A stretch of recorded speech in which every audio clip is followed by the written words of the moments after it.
Hi, my name is Andrea, and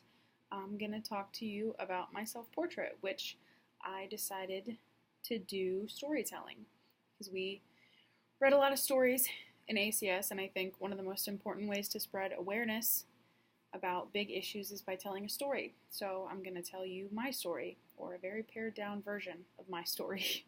So I wanted the overarching theme of my self portrait to be about the awareness of mental illnesses like stress, anxiety, and depression, because I think they are the less noticeable illnesses that we might forget about or not recognize as easily day by day because they can just be seen as normal things when in reality they play a big factor in some people's lives and can be debilitating in some sense.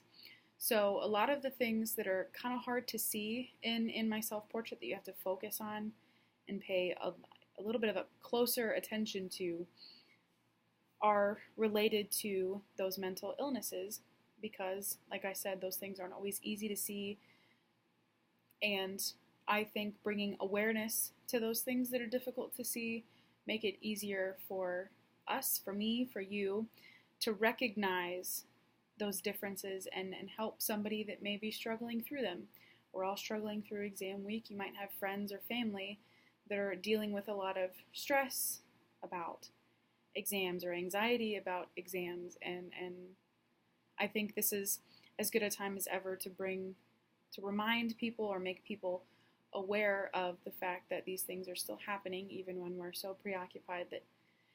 most of the time we can't make it outside. So that's one of the main parts of my self-portrait. And I also wanted to touch on the blue kind of chaotic-y tone of the silhouette in my portrait because I think anxiety and depression have a lot to do with chaos and being overwhelmed. I know I personally get really overwhelmed and it kind of feels like bees buzzing around in my brain until I can't focus on an assignment or cleaning my room or doing a simple task because everything just seems so overwhelming. So I think that also leads into withdrawing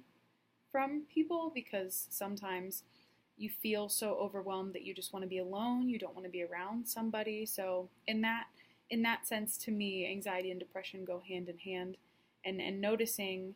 that withdrawal and having somebody tell you that they're overwhelmed could be another sign that I want to make people aware to that, sometimes your friends and your family are struggling through things that you might not even see. So despite the depressing theme of my self-portrait, I also have some good things highlighted in my self-portrait that personally helped me through my issues with stress and anxiety. I have those things in brighter colors because I think, brighter colors, you see them more often, and brighter colors are happier colors, like the yellow ink blots and the really bright cat that you can see. The roses, I think that bringing to light the good things also helps those that are struggling to realize that, yeah, life sucks and sometimes it's hard, but you can still find things that are good, the things that make you happy on a day-to-day basis, like for me, cats, reading, music, things like that. And one of the things personally for me that tie into the storytelling part of this are my tattoos, and there are several symbols in my self-portrait, like the ink blots, the music note,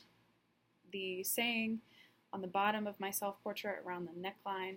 and the moon that I have tattoos on my body that for me connect my struggles with anxiety and depression and something that is happy for me, which is getting tattoos. I have struggled with a lot of things over my life, but putting them physically on my body in something that I enjoy was almost a compromise for me personally, because I could bring the negative issues together with the positive and make something that is aesthetically pleasing to look at. So for my self-portrait, I wanted to open up your eyes about mental illnesses and how recognizing them could help you support somebody who's going through them. So at this particular time in the semester, I thought it would be something that is, one, really personal for me, and two, something that's really good to just remind you guys of, and make for a better future, like Takaki wanted us to. So I hope that this has been helpful. I hope that you all do really well on your exams, and thank you for your time.